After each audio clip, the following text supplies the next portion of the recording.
তো নবীজি বলেন ইন্নার রাজুলা লা ইয়াকযিবু, একজন মানুষ খালি মিথ্যা কথা বলে, ওয়া ইয়াতাহাররাল কাযিবা, মিথ্যা বলতে বলতে এমন হয়ে যায় হাত্তা ইউক্তাবা ইনদাল্লাহি কাযযাবা।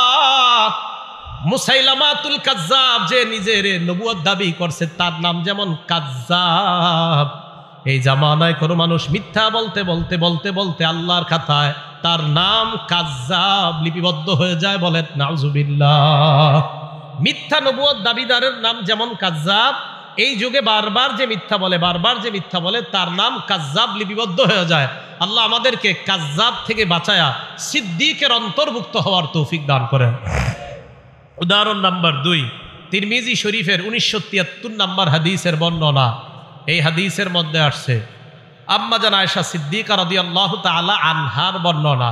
ক্বালা রাসূলুল্লাহি সাল্লাল্লাহু আলাইহি ওয়াসাল্লাম, আম্মা জান আয়েশা সিদ্দিকা বলেন, মা কানা খুলুকুন আবগাযা ইলা রাসূলিল্লাহি সাল্লাল্লাহু আলাইহি ওয়াসাল্লাম মিনাল কাযিব। দেখেন কি বলে রাসূল। আম্মা জান বলেন, নবীজির কাছে মিথ্যা কথা বলার চাইতে আর কোনো খারাপ, এই অপছন্দনীয় আর কোনো কিছু নবীর কাছে ছিল না। কেউ যদি মিথ্যা কথা বলতো, এটা নবী সবচেয়ে অপছন্দ করতেন। আম্মাজান আয়েশা বলেন, মিথ্যা বলার এই দুশ্চরিত্র যদি কারো মধ্যে থাকতো, মিথ্যা বলার এই খারাপ অভ্যাস যদি কারো মধ্যে থাকতো, এটা নবী সবচেয়ে অপছন্দ করতেন। হাদিসটা পুরাটা শোনেন, কত বড় ভয়ানক কথা। তো কোনো ব্যক্তি যদি নবীর সামনে মিথ্যা কথা বলতো আর ধরা খাইতো যে লোকটা মিথ্যা কথা বলছে, তো দেখেন কি হয়। ইন্নার রাজুলা লা ইয়াকযিবু ইনদান নবী সাল্লাল্লাহু আলাইহি ওয়াসাল্লাম বিল কাযিবা। এক ব্যক্তি নবীজির সামনে মিথ্যা কথা বলছে।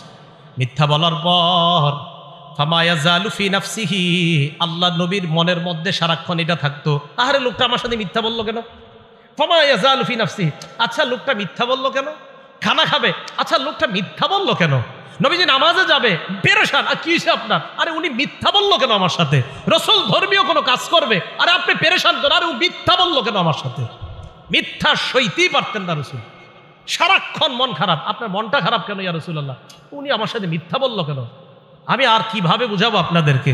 তো রাসূল সাল্লাল্লাহু আলাইহি সাল্লাম বলেন, আম্মাজান বলেন, ফামা ইয়াজালু ফি নাফসিহি, এই কথাই খালি রাখতো সারাক্ষণ, আচ্ছা উনি মিথ্যা বললো কেন আমার সাথে? হাত্তা ইয়ালামা আন্নাহু কদ আহদাসা মিনহা তাওবা, যদি আল্লাহ নবী জানতেন ওই লোকটা তওবা করছে, এই তওবা করার ব্যাপারে জানার আগ পর্যন্ত আল্লাহ নবীর পেরেশানি কাটতো না। ওই লোক তওবা করার পর পেরেশানি কাটতো। একটা লোক মিথ্যা বলছে, মনে করেন 3 দিন তওবা করে না, এখনো নবী জানতে পারছে যে এখনো তওবা করে না, বাস পেরেশান পেরেশান পেরেশান। কি যে লোকটা মিথ্যা কথা কেন বললো? ভাই মিথ্যা কথা বলবো আমরা? না, মিথ্যা বলবো না, কারণ আমার নবী মিথ্যা বলা সবচেয়ে অপছন্দ করতেন। আল্লাহ আমাদের সকলকে এই মুখের এই খেয়ানত থেকে বেঁচে থাকার তৌফিক দান করেন। উদাহরণ নাম্বার 3, আবু দাউদ শরীফের 4991 নাম্বার হাদিস। এটা আমাদের মাঝে অনেকে করে থাকি আমরা, এটা ঠিক না। মাঝে মাঝে আপনারা কবুতররে এইভাবে ডাক দেন, এইভাবে ডাক দেন, মুরগি ধরার জন্য ডাক দেন, ডাক দেওয়ার পর আধার দেন না। হ্যাঁ, আধার, হাতে আধার আছে, মুরগি তো সত্যি মনে করছে আধার আছে, তো আসার পর আপনার হাতে আধার নাই, ভালো করে বুঝেন। আপনি এইভাবে বলছেন, আসার পর দেখে আধার নাই। মুরগি এইভাবে আসছে, আইসা দেখছেন আধার নাই, মুরগিরে ডাক দিচ্ছেন কেন আপনি? হ্যাঁ, এই যে আধার দিলেন না। এরপরে কবুতররে এইভাবে ডাক দিয়ে আধার দেন না। নবীজির জামানায় এক ঘটনা ঘটে গেছে, মন দিয়ে শোনেন। আব্দুল্লাহ ইবনে আমের রাদিয়াল্লাহু তাআলা আনহুর বর্ণনা। তিনি বলেন, রাসূল সাল্লাল্লাহু আলাইহি সাল্লাম আমাদের বাসায় ছিলেন, নবীজি আমাদের বাসায় ছিলেন। দাতনি উম্মি ওয়া রাসূলুল্লাহি সাল্লাল্লাহু আলাইহি ওয়াসাল্লাম ফি বাইতিনা, আমার আম্মা আমাকে ডাকলেন। এমন অবস্থায় আল্লাহ নবী আমাদের বাসায় ছিলেন। আমার আম্মা আমাকে ডাকলেন, ডাকার পর আম্মা বললেন, তাআল হা তাআল উতিকা শাইআ, আব্বু এদিকে আসো, আমি তোমারে কিছু দিব। বলি না এরকম? আব্দুল্লাহ ইবনে আমের বলেন, আমার আম্মা আমাকে ডাকছে, ডাকার পর বললেন, বাবা এদিকে আসো, তোমারে কিছু দিব। আল্লাহ নবী বললেন, মা আরাদতি আন তুতিহি, এই তুমি কি সত্যি সত্যি কিছু দিতে ডাকছো তোমার ছেলেরে? ওই মহিলার নবী পাল্টা বললেন, জি ইয়া রাসূলুল্লাহ উতিহি তামারা, আমার ছেলেরে আমি খেজুর দিমু। আল্লাহ নবী বলেন, লাউ আন্নাকি লাম তুতিহি, তুমি যদি তোমার ছেলের ডাকার পর যদি খেজুর না দিতা, তুমি যদি তোমার সন্তান ডাকার পর এই যে এইভাবে বললা, এইদিকে আসো কিছু দিমু, আমরা বাংলাদেশিরা বলি আসো মজা দিমু, আসার পর মজা দেন না, বেতের বাড়ি শুরু। আল্লাহ নবী বলেন, তুমি যদি এইভাবে ডাকার পর তোমার সন্তানরে কিছু না দিতা, তাহলে তোমার ব্যাপারে কুতিবাত ইনদাল্লাহি কাযিবা, আল্লাহর কাছে তোমার নামে একটা মিথ্যা কথা লেখা হয়ে যেত। কি হয়ে যেত? এইভাবে কখনো ভেবে দেখেন নাই? বলেন তো এই মিথ্যা কথাটা হয়নি আমাদের দ্বারা? আসো মজা দিমু, দেন না, মানে এইগুলা বললেন না। যদি মজা থাকে তো সত্যি দিয়েন, যদি না থাকে বললেন না। রসুল সাল্লাল্লাহু আলাইহি সাল্লাম বললেন, তুমি যদি মিথ্যা কথা বলতে, তোমার সন্তানকে ডাকার পর যদি কিছু না দিতা, তো তোমার নামে একটা মিথ্যা কথা লেখা হয়ে যেত। উদাহরণ নাম্বার 4, এটাও ভালো করে বুঝেন। এই এলাকায় একজন পিসা বাড়ছে আল্লাহওয়ালা, মনে করেন আজকে আমাদের কুমিল্লার মাওলানা আনিসুর রহমান আশরাফি সাহেব আসছে, অনেক বড় ভালো মানুষ, খুব আল্লাহওয়ালা মানুষ। এন ওনার সামনে আপনারা ফল ফ্রুট দিছেন অথবা খানা দিছেন, তো ওনার সামনে দুইজন দাঁড়ায় রয়েছে। এখন উনি একজনকে বললেন, ভাই বসেন, খাইতে বসেন। এখন আপনি বললেন কি, হুজুর খিদা নাই। আসলে খিদা আছে পেটে, আসলে কি আছে, কিন্তু আপনি বলছেন খিদা নাই, মিথ্যা কথা। দলিল? হ্যাঁ দলিল তো আছে, দলিল ছাড়া তো কথা হবেই না। এই যে আপনি এইভাবে ডাকলো, ডাকার পরে যে আপনি বললেন না, তো এটা আপনি মিথ্যা কথা বলছেন। ইবনে মাজাহ 3298 নম্বর হাদিসের বর্ণনা, আসমা বিনতে ইয়াজিদ রাদিয়াল্লাহু তাআলা আনহার বর্ণনা। তিনি বলেন, আমরা আল্লাহ রসুলের সাথে এক জায়গায় গেলাম। হ্যাঁ, এই ঘটনাগুলো কিন্তু ঘটে যায়, এই ঘটনা ঘটে যায়। আমি সাধারণত কারো সামনে এরকম বসতাম না ছাত্র জামানায়, কিন্তু কখনো বৈশা গেলে যদি বলতেন খা, আমি নগদ খাওয়ার শুরু যদি খিদা থাকে। আর যদি আমার খিদা না থাকে বাস আমি খাইতাম না, কিন্তু খিদা থাকলে খাইতাম। কেন? আমি তো তিরমিজি শরীফে হাদিস পড়ছি। তো রসুল আকরাম সাল্লাল্লাহু আলাইহি সাল্লামের সামনে উতিয়া রাসূলুল্লাহি সাল্লাল্লাহু আলাইহি সাল্লাম বিতআম। হ্যাঁ, আমাদের যারা আছি আমরা সবাই রসুল সাল্লাল্লাহু আলাইহি সাল্লামের কিছু সুন্নাহ খুব গুরুত্ব দেই, যে এইগুলোও যে নবীজির সুন্নাহ, এটা কেউ গুরুত্ব দেয় না। রসুল সাল্লাল্লাহু আলাইহি সাল্লামের সামনে খাবার দেওয়া হলো, দস্তরখান ভর্তি খাবার দেওয়া হলো। খাবার দেওয়ার পর আল্লাহ নবীর সামনে যখন খাবার রাখা হয়, আশেপাশে যারা লজ্জায় চিন্তা করতেছে বমু কি বমু না, মানে বসমু কিনা নবীর সাথে। মেহমান কিন্তু সবাই, মাসালা হলো মেহমান যেহেতু সবাই, তো সবাইরই তো দিছে। আল্লাহ নবী বললেন, কি ব্যাপার? এদের মধ্যে কয়েকজন বলল, লা নাস্তাহি ইয়া রাসূলুল্লাহ, হুজুর খিদা নাই, খামু না, খিদা নাই। আল্লাহ নবী বললেন, আসলে খিদা নাই। দেখেন, শোনো তোমরা, লা তাজমাআন্না জুআন ওয়া কাযিবা, এই এক পেটের মধ্যে মিথ্যা আর ক্ষুধা একত্রিত করবা না। খিদা রাইখা বইলো না খিদা নাই, তাহলে ক্ষুধায়ও কষ্ট পাইলা আর মিথ্যাও জমা করলা। এক পেটের মধ্যে ক্ষুধা আর মিথ্যা একত্রিত করবা না। হ্যাঁ, এই হাদিসগুলো খুব বেশি বেশি বলা দরকার। আমরা অনেক সময় অনেক ভাবসাব নিয়ে বসে থাকি। 2-4 জন মেহমান আমার সাথে যায়, যাওয়ার পরেও বসে থাকি এমন, আরে দাওয়াতই দিয়ে দিছে 10 জনকে, তা আপনারা 9 জন কেন আমার সামনে লজ্জা পাবেন? 10 জনকে দাওয়াত দিছে, আমি সহ আরো 10 জন, তো 9 জন লজ্জা পাইতেছে, এর সামনে কিভাবে খাবো? তা আপনাদেরকে দাওয়াত দিছে কেন? ইসলামের মতো বুঝার চেষ্টা করবেন। আপনি নিজের মতো ইসলাম বুঝলে হবে না। আপনি বাস একজন সামনে খুব বড় মানুষ খাবেন না, তো ক্ষুধায় কষ্ট পাবেন নাকি? আল্লাহ রসুলের চাইতে আবার বড় কে দুনিয়াতে? রসুল সাল্লাল্লাহু আলাইহি সাল্লাম বললেন, লা তাজমাআন্না জুআন ওয়া কাযিবা, ক্ষুধার মিথ্যা এক পেটে একত্রিত করবা না। খিদা রাইখা কেন বলো খিদা নাই? হাদিস থেকে কি বোঝা যায়? খিদা থাকলে কেউ যদি আপনার মেহমানদারি করে আর যদি বলেন না খিদা নাই, একটা হলো না খামু না, আপনার খিদা আছে না, না এটা না খামু না, আরেকটা হলো আপনি বললেন খিদা নাই, থাকলেও যদি বলেন নাই, এটা মিথ্যা কথা। সাহাবারা প্রশ্ন করলেন, কাইফা ইদাআতুহা ইয়া রাসূলুল্লাহ, হুজুর আমানত উঠিয়ে নেওয়া হবে কিভাবে, আপনার কাছে জানতে চাই। ফাকালা রাসূলুল্লাহ সাল্লাল্লাহু আলাইহি ওয়াসাল্লাম, ইদা বুসিদাল আমরু ইলা গায়রি আহলিহি ফান্তাজিরিস সাআ, কোন বিষয়ের দায়িত্ব যখন অযোগ্য ব্যক্তিকে দেওয়া হবে, তখনই কিয়ামত উঠিয়ে নেওয়া হবে, তখন বুঝবা কিয়ামতে আর বেশি বাকি নাই, কিয়ামতের অপেক্ষা করো। তাহলে কোনো বিষয়ের দায়িত্ব অযোগ্য ব্যক্তিকে দেওয়া, এর মানে হলো আমানত উঠিয়ে নেওয়া, আর আমানত উঠিয়ে নেওয়া মানে হলো কিয়ামতের অপেক্ষা করা। অথচ আল্লাহ আদেশ করেছেন আমানত যথাযথভাবে যেন আদায় করা হয়। আল্লাহ আমাদের সকলকে আমানত যারা পাওনা, এই পাওনাদারদের হকগুলো আমরা যথাযথভাবে যেন আদায় করতে পারি, আল্লাহ তৌফিক দান করেন। আমানত 8 প্রকার। বলেন, আমানত সাধারণত মৌলিকভাবে কয় প্রকার? 8 প্রকার। 1 নাম্বার আল আমানাতু ফিল ইবাদাহ, ইবাদতের ক্ষেত্রে আমানত। এবাদতের ক্ষেত্রে আমানত হলো যথাযথভাবে এবাদত করা, এটা হলো এবাদতের ক্ষেত্রে আমানত। এবাদত করতে গিয়ে আপনি অন্যদিকে তাকিয়ে থাকা, অন্যান্য কাজ করা, এটা আমানতের খেয়ানত। যেমন আপনি নামাজে দাঁড়ায় আকাশের দিকে তাকান আর এদিক সেদিক তাকান, এটা আমানতের খেয়ানত। নাসাই শরীফের বর্ণনা, ক্বালা রাসূলুল্লাহ সাল্লাল্লাহু আলাইহি ওয়াসাল্লাম, আল্লাহ নবী বলেন, এমন একদল মানুষ যারা নামাজের মধ্যে দাঁড়ায়, নবীজি বলেন, লা ইয়ানতাহিয়ান্না আকওয়ামুন আন রাফি আবসারিহিম ইলাস সামা আও লা তুখতাফান্না আবসারুহুম। আল্লাহ রাসূল বলেন, একদল মানুষ নামাজে দাঁড়াইলে এদিক সেদিক তাকায় এমনি। আল্লাহ নবী বলেন, তারা যেন তাদের নজরগুলো আকাশ থেকে তাড়াতাড়ি ফিরায় নিচের দিকে নেয়। নামাজের মধ্যে এদিক সেদিক যারা তাকায়, নবী কয় তাড়াতাড়ি চোখগুলা যেন সেখান থেকে ফিরায়। আও লা তুখতাফান্না আবসারুহুম, অন্যথায় তাদের চোখগুলা উঠিয়ে নেওয়া হবে, চোখ নিয়ে যেতে পারে আল্লাহ তাআলা যদি এইভাবে চোখ খালি এদিক সেদিক করে। তাহলে নামাজের মধ্যে যথাযথভাবে নামাজ না পড়া এটা আমানতের খেয়ানত। যথাযথভাবে নামাজ পড়া এটা হলো আমানত। রসুল আকরাম সাল্লাল্লাহু আলাইহি সাল্লামকে জিবরিল আমিন প্রশ্ন করলেন, মাল ইহসানু ইয়া রাসূলুল্লাহ, হুজুর ইহসান কি জিনিস আপনার কাছে জানতে চাই। ফাকালা রাসূলুল্লাহ সাল্লাল্লাহু আলাইহি ওয়াসাল্লাম, আন তা'বুদাল্লাহা কাআন্নাকা তারাহ, ইহসান হলো তুমি আল্লাহর ইবাদত এমন ভাবে করা যেন তুমি সরাসরি আল্লাহকে দেখতে পাও। ফাইন লাম তাকুন তারাহু ফাইন্নাহু ইয়ারাক, যদিও তুমি আল্লাহকে দেখতে না পাও, আল্লাহ তোমাকে দেখতে পায়। তুমি আল্লাহর ইবাদত এমন ভাবে করা যেন আল্লাহকে তুমি দেখতে পাও, যদিও তুমি আল্লাহকে দেখতে না পাও, এটা নিশ্চিত আল্লাহ তোমাকে দেখতে পায়। তাহলে ইবাদত এটা যথাযথভাবে করা। সহিহ বুখারীর বর্ণনা 5760 নম্বর হাদিসের বর্ণনা, বাইনামান নবিয়্যু সাল্লাল্লাহু আলাইহি ওয়াসাল্লাম ইউসাল্লি, আল্লাহ নবী মসজিদে নামাজের জন্য দাঁড়াইলেন। হঠাৎ আল্লাহ নবী সামনের দিকে তাকাইলেন, তাকিয়ে দেখলেন ফারাআ ফি কিবলাতিল মসজিদি নুখামা, আল্লাহ নবী তাকায় দেখলেন মসজিদের সামনের দেয়ালে নাকের ময়লা দেখা যায়, নাকের শ্লেষা দেখা যায়, নাকের ময়লা।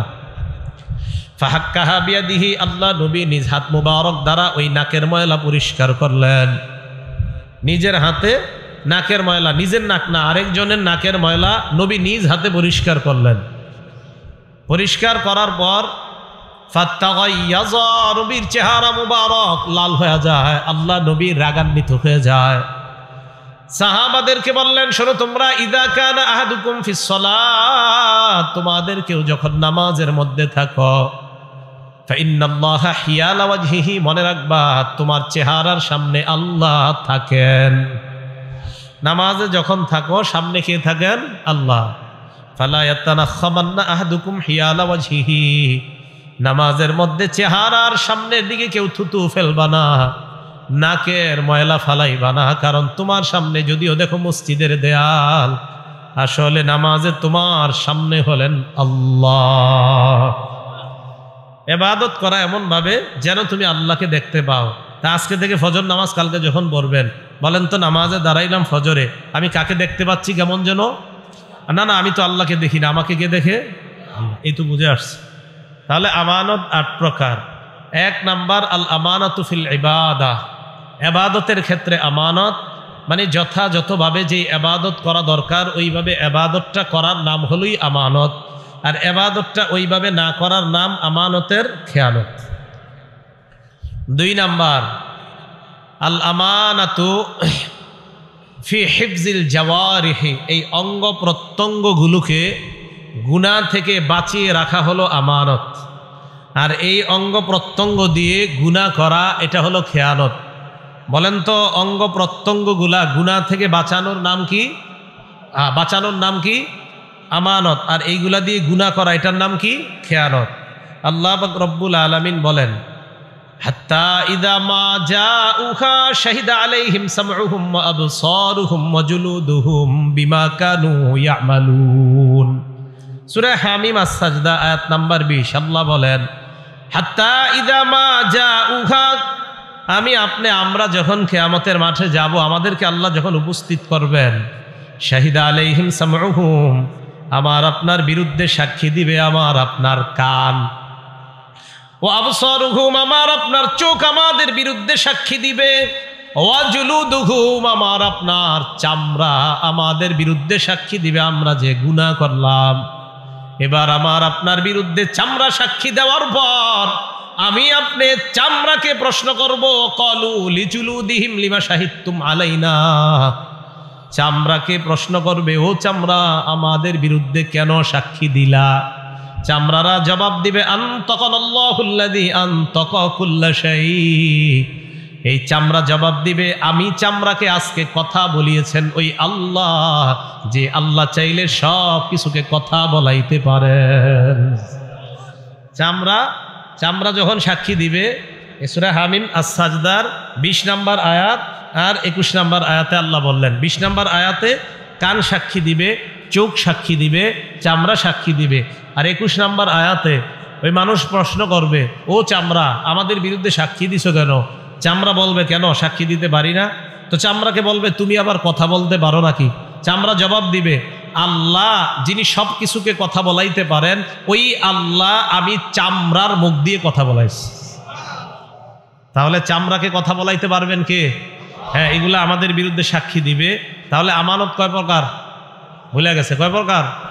2 নাম্বার, অঙ্গ প্রত্যঙ্গগুলা গুনাহ থেকে হেফাজত করা। সূরা ইয়াসিন কম বেশি সবাই পারেন। আল্লাহ পাক রব্বুল আলামিন দেখেন কি বলেন, সূরা ইয়াসিনের 65 নাম্বার আয়াতে আল্লাহ বলেন, আল-ইয়াওমা নাখতিমু আলা আফওয়াহিহিম, আজকে আমি তাদের মুখের মধ্যে মোহর মেরে দিব। ওয়া তুকাল্লিমুনা আইদিহিম, তাদের হাত আমার সাথে কথা বলবে। ওয়া তাশহাদু আরজুলুহুম বিমা কানু ইয়াকসিবুন, পা সাক্ষী দিবে আল্লাহ, হাত যা যা বলছে আমি পা হাতের পক্ষে সাক্ষী দিয়ে দিলাম। অঙ্গ প্রত্যঙ্গগুলা গুনাহ থেকে হেফাজত করা, এটাই হলো আমানত। গুনাহ করা এটার নাম খেয়ানত। এটা গেল অঙ্গ প্রত্যঙ্গ হেফাজত করার কথা। এই অঙ্গ প্রত্যঙ্গের মধ্যে একটা অঙ্গের নাম চোখ। বলেন তো কি? চোখ। এই চোখকে গুনাহ থেকে হেফাজত করা। বুখারী শরীফের বর্ণনা, সাহাবায়ে কেরামকে রাসূল আকরাম সাল্লাল্লাহু আলাইহি সাল্লাম বলেন, ইয়াকুমুল জুলুসা আলাত তুরুকাত, তোমরা রাস্তার মধ্যে আড্ডাবাজি করা থেকে বাঁচবা, গোল মিটিং করা থেকে বাঁচবা, বেশি বেশি বৈশা বৈশা কথা বলা, অনর্থক কথা বলা থেকে তোমরা বাঁচবা। সাহাবারা বললেন, মা লানা বুদ্দুন ইন্নামা হিয়া মাজালিসুনা ইয়া রাসূলুল্লাহ, রাস্তাঘাটে কথা বলা ছাড়া আমাদের কোনো উপায় নাই, আমরা ধর্মীয় আলোচনাগুলা রাস্তার মধ্যেই করে থাকি। আল্লাহ নবী বললেন, ফাইন আবাইতুম ইল্লাল মাজালিস, রাস্তায় যদি বসতেই হয়, ফাআতুত তরিকা হাক্কা, রাস্তার হক আদায় করবা। সাহাবারা প্রশ্ন করলেন, ওয়া মা হাক্কুত তরিক ইয়া রাসূলুল্লাহ, রাস্তার হক আপনার কাছে জানতে চাই, রাস্তার হক আবার কি? আল্লাহ নবী বললেন, রাস্তার হক হলো 5টা। বলেন, রাস্তার হক কয়টা? 1 নাম্বার গদ্দুল বাসার, নজর নিচে রাখা 1 নাম্বার, এটা হলো রাস্তার হক। চোখ নিচে রাখা, এটা কিসের হক? 2 নাম্বার কাফুল আযাব, কষ্টদায়ক বস্তু সরায়া দেওয়া, এটা রাস্তার হক। 3 নাম্বার রদ্দুস সালাম, সালামের জবাব দেওয়া। 4 নাম্বার আমরুন বিল মারুফ, নেক কাজের আদেশ করা। 5 নাম্বার নাহয়ুন আনিল মুনকার, অসৎ কাজ থেকে নিষেধ করা। 1 নাম্বার চোখকে নিচের দিকে রাখা, এটা রাস্তার হক। বলেন, চোখ নিচে রাখা কিসের হক? রাস্তার হক। আর 2 নাম্বার কষ্টদায়ক বস্তু সরায়া দেওয়া, এটাও রাস্তার হক। দেখেন, আপনি রাস্তা দিয়ে হাঁটতেছেন, কষ্টদায়ক একটা ইট দেখলেন, চক্কা ইট পুরা রয়েছে, এটা কাটা, একটা সুই, একটা কলার সিলকা পরে আছে, এটা আপনি সরায়া নিলেন এই নিয়তে আমার কোনো মুসলমান ভাইয়ের পায়ের মধ্যে এই ইটের টুকরাটা লাগতে পারে, আমার কোনো মুসলমান ভাইয়ের পায়ে এই কাটা বিদ্ধ হতে পারে, আমার কোনো মুসলমান ভাইয়ের পায়ে এই সুইটা লাগতে পারে, এই নিয়ত কইরা আপনি ওই রাস্তা থেকে কষ্টদায়ক বস্তু সরায়া দিলেন। সহিহ বুখারীর 52 নম্বর হাদিসের বর্ণনা, রাসূল আকরাম সাল্লাল্লাহু আলাইহি সাল্লাম বলেন, বাইনামা রাজুলুন ইয়ামশি বিতরিকিন ওয়াজাদা গুসনা শাওকিন আলাত তরিক, আমার কোনো উম্মত রাস্তা দিয়ে হাঁটতেছে, হাঁটার সময় রাস্তায় কষ্টদায়ক একটা বস্তু পাইছে, কাটা, হাদিসে আসছে কাটা, ওয়াজাদা গুসনা শাওকিন আলাত তরিক, একটা কাটা ডাল, গাছের ডাল, এই ডালের মধ্যে কাটাযুক্ত ডাল এরকম একটা পাইছে। পাটার পর, ওইটা পাওয়ার পর ওই কাটাযুক্ত ডালটাকে সরায়া দিছে। এর দ্বারা উদ্দেশ্য কষ্টদায়ক যত বস্তু সরায়া দেওয়া। আল্লাহ রসুল বলেন, কেউ যদি এই কাজটা করে, শাকারাল্লাহু লাহ, ওই মুহূর্তে আল্লাহ তার উপর সন্তুষ্ট হয়ে যায়। ওয়াগফারালা, তার আগের সব গুনাহগুলো আল্লাহ মাফ করে দেয়। বলেন রাস্তার হক কয়টা? এক নাম্বার কি? হেফাজত করা নজর। বলেন আমানত কয় প্রকার? হ্যাঁ, এক নাম্বার ইবাদতের ক্ষেত্রে আমানত, দুই নাম্বার অঙ্গ প্রত্যঙ্গগুলা হেফাজত করা, এটাও আমানত। অঙ্গের মধ্যে একটা অঙ্গের নাম জবান আর একটা হাত। এই দুইটা অঙ্গকে কোনো মুসলমানকে কষ্ট দেওয়া থেকে বিরত রাখা। ক্বালা রাসূলুল্লাহ সাল্লাল্লাহু আলাইহি ওয়াসাল্লাম আল মুসলিমু মান সালিমাল মুসলিমুনা মিন লিসানিহি ওয়া ইয়াদিহি। নবীজি বলেন, প্রকৃত মুসলমান ওই ব্যক্তি যেই ব্যক্তির হাত এবং জবান থেকে, এই হাত এবং জবান থেকে অন্য মুসলমান নিরাপদ, মানে হাতের কষ্ট দেওয়া এবং জবানের কষ্ট দেওয়া, এই দুই জিনিসের কষ্ট দেওয়া থেকে অন্য মুসলমান যদি নিরাপদ হয়ে যায়, আল্লাহ নবী বলেন আমি তোমাকে দুনিয়ার প্রকৃত মুসলমান বলে ঘোষণা করলাম।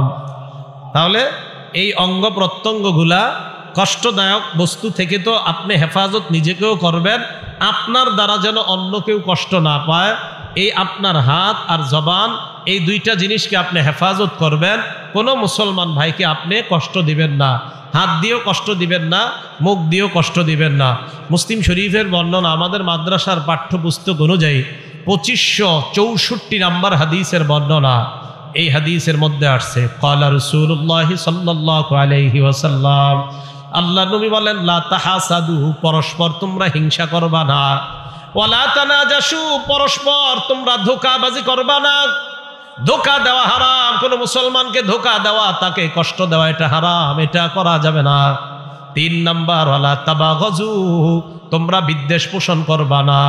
4 নাম্বার ওয়ালা তাদাবারু, কোন মুসলমানের ক্ষতি করার জন্য আড়ালে শত্রুতা করবা না। সামনাসামনি বড় ভালো মধু মাখা কথা বলে, দই খাওয়ায়, মিষ্টি খাওয়ায়, চা খাওয়ায়, তলে তলে তাকে দেখতে পারে না এমন মানুষ সমাজে আছে না নাই? এটা করা যাবে না। আর ওয়ালা ইয়াবি বাদুকুম আলা বাই'i বাদিন, এক ভাই ক্রয় বিক্রয় করতেছে, তুমি ওই ভাইয়ের ক্রয় বিক্রয়ের উপর তুমি ক্রয় বিক্রয় করবা না। আমি আর উনি লেনদেন করতেছি, ভাই এটা দিবেন? তো উনি বললেন হ্যাঁ দিব। কত টাকা? তো উনি বললেন 100 টাকা। আমি বললাম 90 টাকা দিবেন। উনি রাজি হয়ে গেছে, উনি 90 টাকা আমাকে দিবে এই জিনিসটা। তো দেওয়ার সময় আরেকজন পাশ দিয়ে কয়, ভাই আমি এটা 120 টাকা দিব। কয় টাকা? 120 টাকা দিব। এখন উনি আমার কয় কি, ভাই আপনি এক কাজ করেন, একটু বাজারটা ঘুরে আসেন, পরে দিই। আমার আর ওনার কিন্তু চুক্তি হয়ে গেছিল। এখন হঠাৎ আমার কয় কি, বাজার ঘুরে আসেন, বিসমিল্লাহ। আল্লাহুম্মা লাকাল হামদু ওয়া লাকাশ শুকরু। এখন এই যে আমার আর ওনার ব্যবসার চুক্তি চলতেছে, এর মাঝে আপনার আরেকজন আইসা কবে আমি এটা দিব। রসুল বলেন এটা করা যাবে না, এটা নিষেধ। আমাদের সমাজে আরেকটা কাজ হয় মানুষকে কষ্ট দেওয়ার, এটাও নিষেধ। ওয়ালা ইয়াখতিব বাদুকুম আলা খিতবাতি আখিহি, এক ভাইয়ের বিয়ের প্রস্তাবের উপর তোমরা বিয়ের প্রস্তাব দিবা না, এটাও অন্যায়। বিয়ের প্রস্তাব দিছে এক মেয়েরে, দেওয়ার পর মেয়েটাকে বিয়ে করবে, ছেলে মেয়ের পুরা পরিবার, উভয় পরিবারের মধ্যে মোটামুটি কথা পাকাপাকি। এই মুহূর্তে একজন ঘটক এসে কয়, আপনার মেয়ের বিয়ে ঠিক হয়েছে শুনলাম। কয় হ্যাঁ। ছেলে কি করে? কয় বেতন মোটামুটি 80-90 হাজার টাকা ছেলের, দিয়ে মেয়েটাকে ভালো জায়গায়। কয় আপনার 80-90 দিয়ে দিবেন? আমি ইতালির একটা ছেলের ব্যাপারে জানি, বেতন পায় 14 লাখ। আপনি যদি চান মেয়েটারে ওখানে দিতে পারি। রাসূল সাল্লাল্লাহু আলাইহি সাল্লাম এটা নিষেধ করছেন। কেন? তাদের মাঝে না বিয়ের কথাবার্তা চলতেছে, তো এইটা আপনি কেন করলেন? এটা নিষেধ। হাদিসের শেষে রাসূল সাল্লাল্লাহু আলাইহি সাল্লাম বলেন, বিহাসবি ইমরিইম মিনাশ শাররি আইয়াহকিরা আখাহুল মুসলিম, কোন মুসলমান, এই মুসলমান ভাইকে আপনি কষ্ট দেওয়া, আপনি খারাপ মানুষ হওয়ার জন্য এতটুকুই যথেষ্ট। একটা মুসলমান ভাইকে আপনি তুচ্ছ তাচ্ছিল্য করা, কোন মুসলমানকে সামান্য কোনো বিষয়ে তুচ্ছ করা, এতটুকুই খারাপ হওয়ার জন্য আপনি যথেষ্ট। তো কোনো মুসলমানকে এই জাতীয় কর্মের মাধ্যমেও কষ্ট দেওয়া যাবে না। তো এই কর্মগুলা হয়তো মুখ দিয়ে হবে, না হয় হাত দিয়ে হবে, না হয় আপনার পক্ষ থেকে কোনোভাবে হবে। তো এই অঙ্গ প্রত্যঙ্গগুলা হেফাজত করার নাম হলো আমানত, আর অঙ্গ প্রত্যঙ্গগুলা গুনাহের কাজে ব্যয় করার নাম হলো খেয়ানত। আমানত 8 প্রকার। 2 নাম্বার, অঙ্গ প্রত্যঙ্গগুলা গুনাহের কাজে খরচ করার নাম খেয়ানত। 3 নাম্বার, আল আমানাতু ফিল ওয়াদাই, কেউ কিছু রাখলে, আপনার কাছে আমানত রাখলে, এই গচ্ছিত মাল এটা যথাযথভাবে আপনার কাছে রাইখা এটা পৌঁছিয়ে দেওয়ার নাম হলো আমানত। সহিহ বুখারীর 33 নম্বর হাদিস, ক্বালা রাসূলুল্লাহ সাল্লাল্লাহু আলাইহি ওয়াসাল্লাম, আল্লাহ নবী বলেন আয়াতুল মুনাফিকি সালাস, নবীজি বলেন মুনাফিকের আলামত হলো তিনটা। বলেন জোরে, কয়টা? মুনাফিকের আলামত কয়টা? এক নাম্বার ইজা হাদ্দাসা কাযাবা, মুনাফিক কথা বললে মিথ্যা কথা বলে। দুই নাম্বার ওয়া ইজা ওয়াদা আখলাফা, মুনাফিক ওয়াদা করলে খেলাফ করে।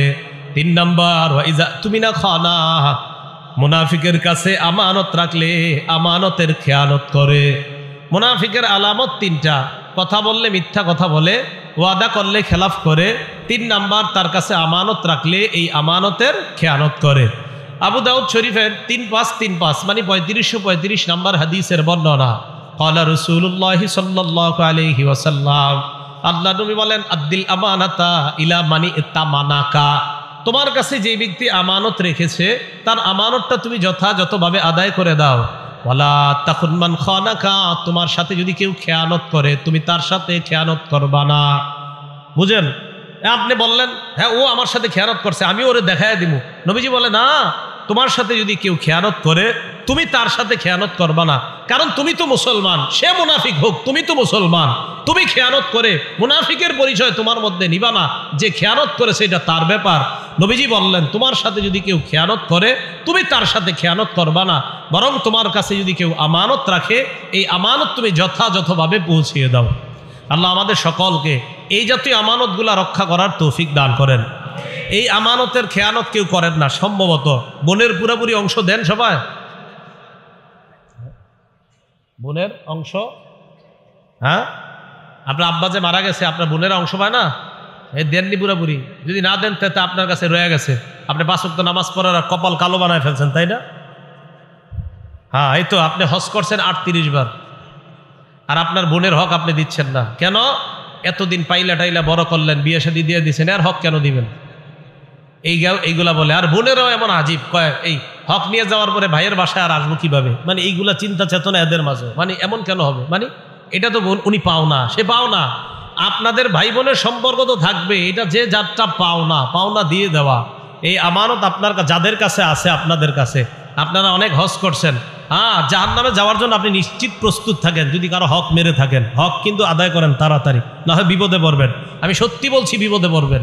আল্লাহ আমাদের সকলকে এই আমানতগুলা যারা পাওনাদার তাদেরকে পাওনা বুঝিয়ে দিয়ে আল্লাহ যেন মৃত্যুর আগে এই পাওনাগুলা বুঝিয়ে দেওয়ার তৌফিক দান করেন।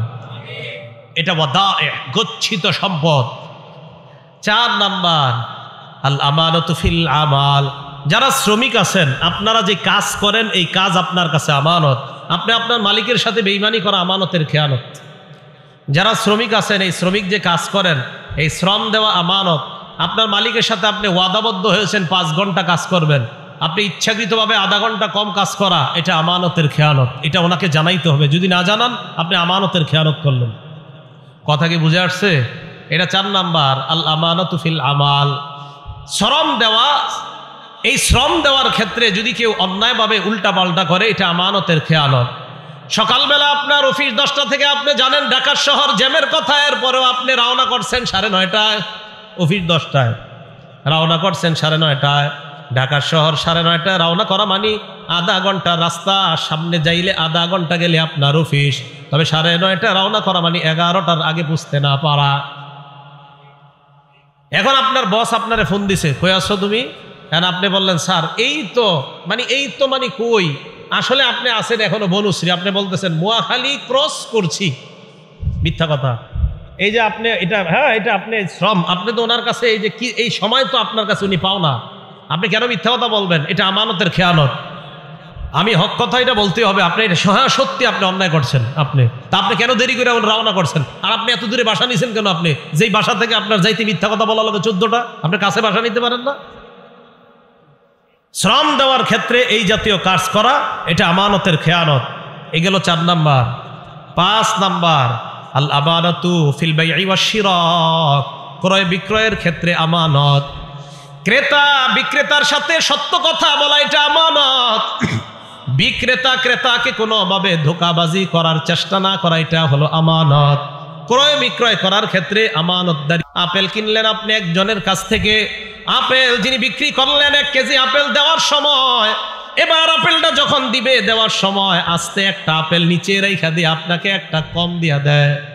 আপনি তো দেখছেন এই জায়গায় 1 কেজি উঠছে, আস্তে এই পাশ থেকে একটা রেখে দিস, তাহলে আপনি 1 কেজি হইল না একটা কম হইল? খেয়ানত করছেন। আপনার ছেলেকে হাফেজ বানাইতেছেন এই টাকা দিয়া, হ্যাঁ? ও আপেল দোকানদার ভাই, ছেলেরা হাফেজ বানাইতেছেন? কবরে যাওয়ার জন্য তৈরি হন, আর এটা হাফেজ হবেও না। আপনি কি করতেছেন? এটা আমানতের খেয়ানত। এই ক্রয় বিক্রয়ের ক্ষেত্রে এই জাতীয় করা 5 নাম্বার। 6 নাম্বার, আল আমানাতু ফি হিফজিল আসরার, কথা গোপন করা এটাও আমানত। আপনারে একজন একটা কথা বলছে, বলছে এটা কাউরে বইল না, আপনি বইলা দিছেন, এটা আমানতের খেয়ানত করছেন। এরকম এক জাতীয় ঘটনা ঘটে গেছে নবীজির জামানায়। আল্লাহ পাক রব্বুল আলামিন সূরা তাহরিমের 3 নাম্বার আয়াতে আল্লাহ বলেন, ওয়াইদ আসাররান নাবিয়্যু ইলা বাদি আজওয়াজিহি হাদিসা। স্মরণ করুন ওই সময়কে যখন মুহাম্মদ সাল্লাল্লাহু আলাইহি সাল্লাম তার কোনো এক বিবির কাছে কিছু কথা বলছে গোপনে। কথা বলার পরে বলছে, তুমি এই কথাটা কাউরে বইল না। উনি কি করছে? বইলা দিস। আল্লাহ নবী যখন তার বিবিকে বললেন, কি ব্যাপার, তুমি কেন কথাটা বললা? আমি না তোমাকে বললাম এই কথাটা কাউকে বলবা না। আল্লাহ বলেন, ফালাম্মা নাব্বাআত বিহি ওয়া আযহারাহুল্লাহু আলাইহি। আল্লাহ নবীর বিবিকে আল্লাহ নবী বলছিলেন কথাটা কাউকে বলবা না। উনি কি করছেন? নাব্বাআত বিহি, বইলা দিছে আরেকজনকে। ওয়া আযহারাহুল্লাহু আলাইহি, আল্লাহ পাক রব্বুল আলামিন নবীর কাছে ব্যাপারটা প্রকাশ করে দিছে। আপনি আপনার বিবিরে বলছেন না বলতে, আপনার বিবি বইলা দিস। তো রাসূল আকরাম সাল্লাল্লাহু আলাইহি সাল্লাম আম্মাজানকে ডাক দিয়ে বললেন, ফালাম্মা নাব্বাআহা বিহি, আম্মাজানকে বললেন, কি ব্যাপার, তুমি এটা বললা কেন? নবীজি যখন আম্মাজানকে ব্যাপারটা অবগত করলেন, তুমি কেন এমন কথা বলে দিলা যে কথাটা আমি তোমাকে বলতে নিষেধ করলাম? আম্মাজান জবাব দেয়, মান আম্বাআকা হাযা, আপনাকে কে বলছে আমি যে কথাটা বইলা দিছি? আপনি কেমনে জানছেন? নবীজি তার এক বিবিরে একটা কথা বলছে, তুমি কথাটা গোপন রাখো। উনি আরেকজনকে বইলা দিছে, আল্লাহ নবীজিরে জানাই দিছে। নবীজি এসে ওনার বিবিকে বলতেছে, আচ্ছা তুমি এটা কেন বললা? তো ওনার বিবি কয়, মান আম্বাআকা হাযা, আপনারা কে বলছে আমি যে বইলা দিছি? নবীজি জবাব দিলেন, নাব্বাআনি আল আলিমুল খবীর, আল্লাহ আমাকে জানায়া দিছে। আল আমানাতু ফি হিফজিল আসরার, গোপন কথা হেফাজত করা এটা আমানত। কেউ যদি আপনাকে বলে, বিশ্বাস করে একটা কথা বলার পর যদি বলে এটা বইল না, এটা আমানত। শেখ সাদী রহমতুল্লাহ আলাইহি বলছে, কয় মানুষের স্বভাব হলো তুমি যদি তারে কিছু বইল না, সে এটা বেশি বলবে। হ্যাঁ, এটা বেশি বলবে। 7 নাম্বার, আল মাসউলিয়াতু আমানত, দায়িত্ব এটা একটা আমানত। মাদ্রাসার মুতামিম সাহেব তার দায়িত্ব এটা আমানত, মসজিদের ইমাম তার দায়িত্ব এটা আমানত, মুয়াজ্জিনের তার দায়িত্ব এটা আমানত, ঘরের বাবা মা আপনাদের দায়িত্ব আমানত। সহিহ বুখারীর 893 নাম্বার হাদিসের বর্ণনা, ক্বালা রাসূলুল্লাহ সাল্লাল্লাহু আলাইহি ওয়াসাল্লাম, আল্লাহ নবী বলেন, কুল্লুকুম রাঈন ওয়া কুল্লুকুম মাসউলুন আন রাইয়াতিহি, তোমরা সবাই দায়িত্বশীল, তোমাদের প্রত্যেককে তার দায়িত্বের ব্যাপারে জিজ্ঞাসা করা হবে। আমাকে, আপনাকে, আমাদের সবাইকে নবীজি বললেন তোমরা সবাই দায়িত্বশীল, প্রত্যেককে তার দায়িত্বের ব্যাপারে জিজ্ঞাসা করা হবে। সহিহ বুখারীর 893 নাম্বার হাদিসের বর্ণনা। এরপর আল্লাহ নবী বলেন, আল ইমামু রাঈন ওয়া মাসউলুন আন রাইয়াতিহি, শাসক যিনি হবেন তিনি দায়িত্বশীল, তাকে তার অধীনস্থ যে প্রজা আছে তাদের ব্যাপারে জিজ্ঞাসা করা হবে। ওয়ার রাজুলু রাঈন ফি আহলি বাইতিহি, কোন ব্যক্তি তার ঘরের যে সদস্যরা আছে তাদের দায়িত্বশীল হলো বাবা। আপনার ছেলে মেয়ে, আপনার বিবি, তারা আপনার অধীনস্থে আছে, তাদের দায়িত্বশীল আপনি। আল্লাহ নবী বলেন, মাসউলুন আন রাইয়াতিহি, আপনাকে তাদের দায়িত্বের ব্যাপারে জিজ্ঞাসা করা হবে। 5 বছর বয়সে হাতের মধ্যে মোবাইল উঠায়া দিছেন নাকি কায়দা উঠায়া দিছেন, জিজ্ঞাসা করবে। কি জিজ্ঞাসা করবে? হ্যাঁ, কায়দা না মোবাইল? আমার উপরে উলামায়ে কেরাম রাগ, আমি মোবাইল চালাই না কেন বেশি।